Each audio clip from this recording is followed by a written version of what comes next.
Pretender, y más aún lograr, enlazar a un género musical como lo es el jazz con una praxis del campo de la salud mental no parece ser una tarea sencilla. En principio, pensamos que quizás sería lícito comenzar por interrogarnos sobre la naturaleza o lo esencial de las relaciones, los enlaces, las coincidencias y plantearnos si detrás de este tipo de fenómenos se oculta algún interés que sancione un parentesco y partiendo desde esta posibilidad intentaremos asociar libre o no tan libremente al jazz con el psicoanálisis. Acerca del origen del jazz nos encontramos con diversos relatos, en este caso diferentes modos de establecer o localizar un principio, los cuales circulan en publicaciones o historias transmitidas oralmente que aquí intentaremos organizar agrupándolos en categorías que inventaremos o siguiendo al espíritu del jazz, improvisaremos. En primer lugar tenemos lo que denominaremos la corriente arqueológica. La misma se halla compuesta por una serie de narraciones basadas en la compilación de documentos por parte de historiadores y musicólogos que describen el proceso de gestación del jazz a partir de la llegada de esclavos negros desde África y las Antillas hacia la zona sur de Estados Unidos. Esto constituye un fenómeno sociocultural altamente complejo y difícil de resumir en pocas líneas, aunque posible de extractarlo diciendo que el jazz se causa como efecto de la Guerra de Secesión estadounidense que tuvo lugar entre los años 1861 y 1865, a partir de la cual los esclavos negros obtuvieron la libertad civil. Sin embargo, ser libres no evitó que estos fueran sometidos culturalmente a la segregación y a la marginalidad. En este contexto, ciertos ritos y costumbres africanas salieron de las sombras de la clandestinidad, desarrollándose en comunidades minoritarias no solo segregadas por los blancos, sino también divididas entre sí según cuestiones étnicas.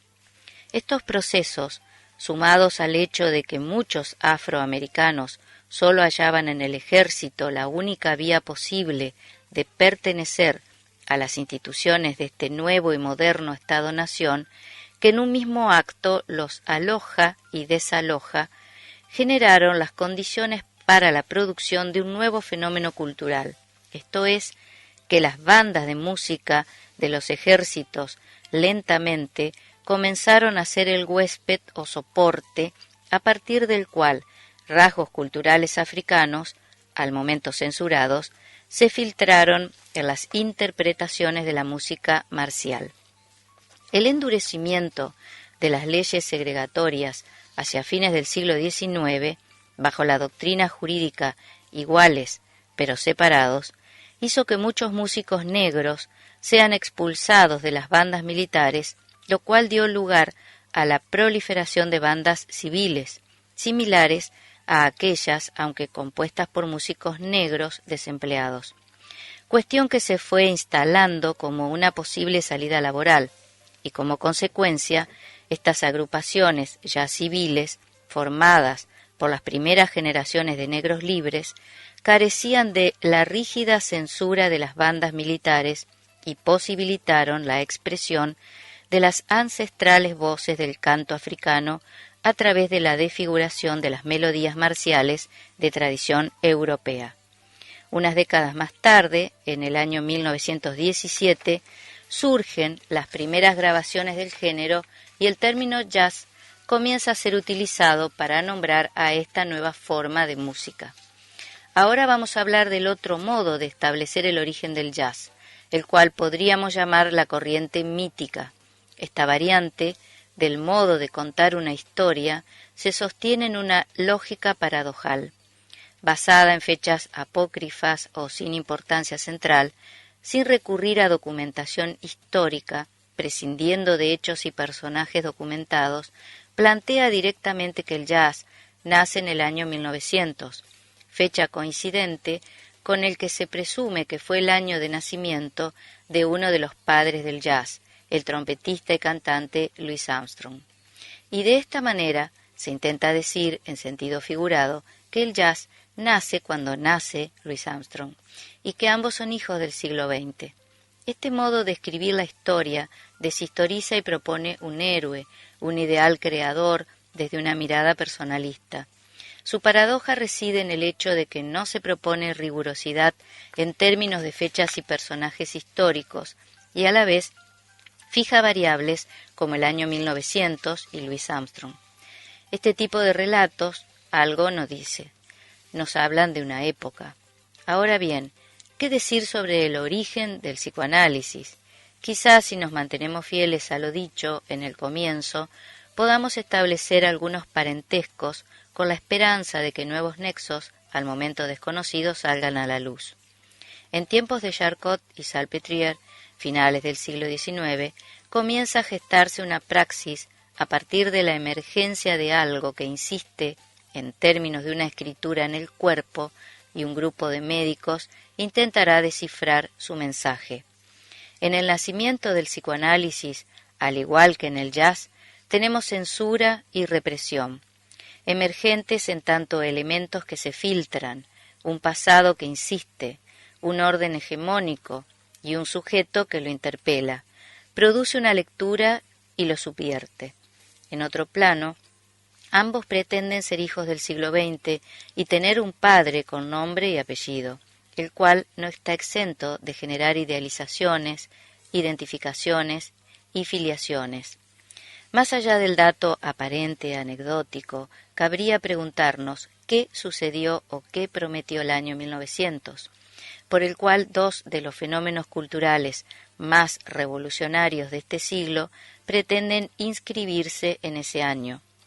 En muchos escritos de la obra de Freud es habitual encontrarnos con procesos socioculturales similares al origen y nacimiento del jazz, tal como le describimos aquí, los cuales son utilizados por el propio Freud para dar cuenta de los fenómenos inconscientes.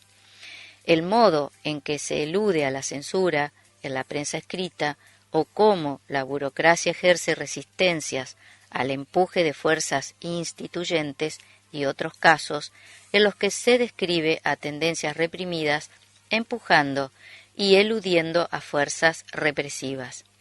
Pareciera ser que el descubrimiento del inconsciente pudo haber tomado al origen del jazz como modelo o soporte para hacer consistir a la teoría psicoanalítica.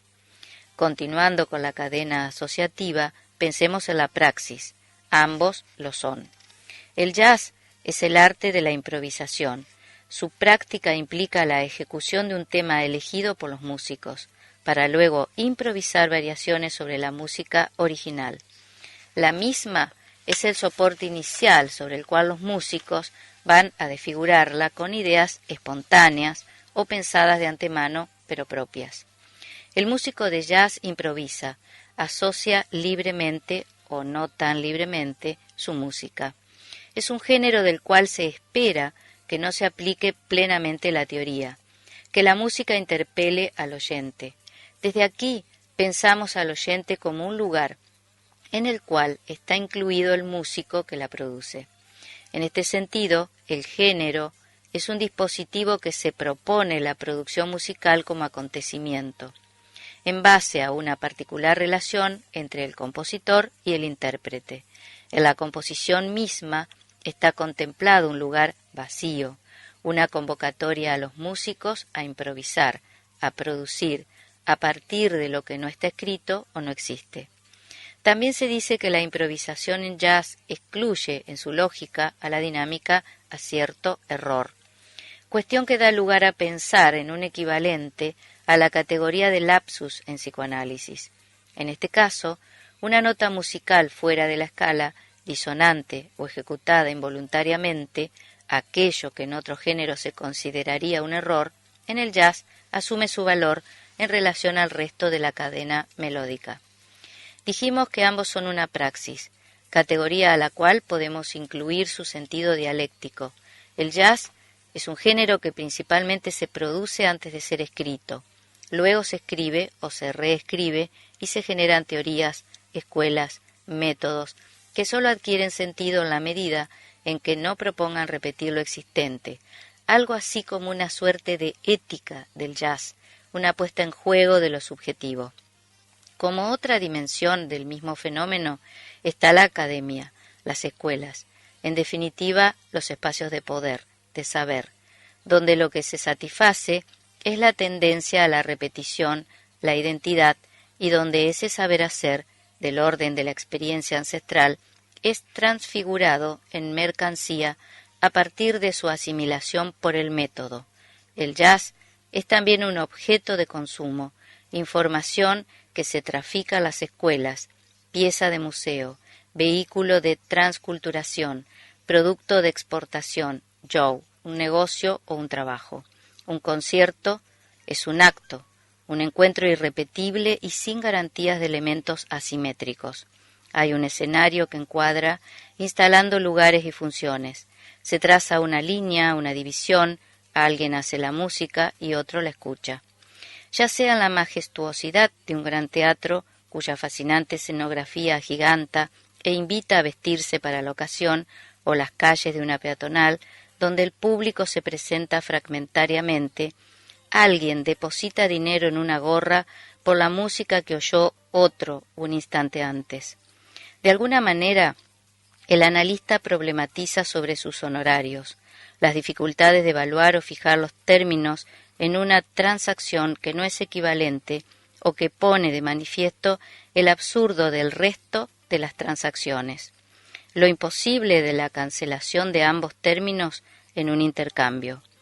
Para finalizar, retomamos la idea de que el psicoanálisis y el jazz nacen en la misma época y nos hablan de que existe un detrás de las apariencias, una dimensión de la experiencia humana a la cual no tenemos acceso, aunque ésta opere como causa, y que sólo a través de sus representantes es que podemos tener alguna noticia de ella. Este es un texto de nuestro invitado Nicolás Abud, con quien hablaremos después de esta canción.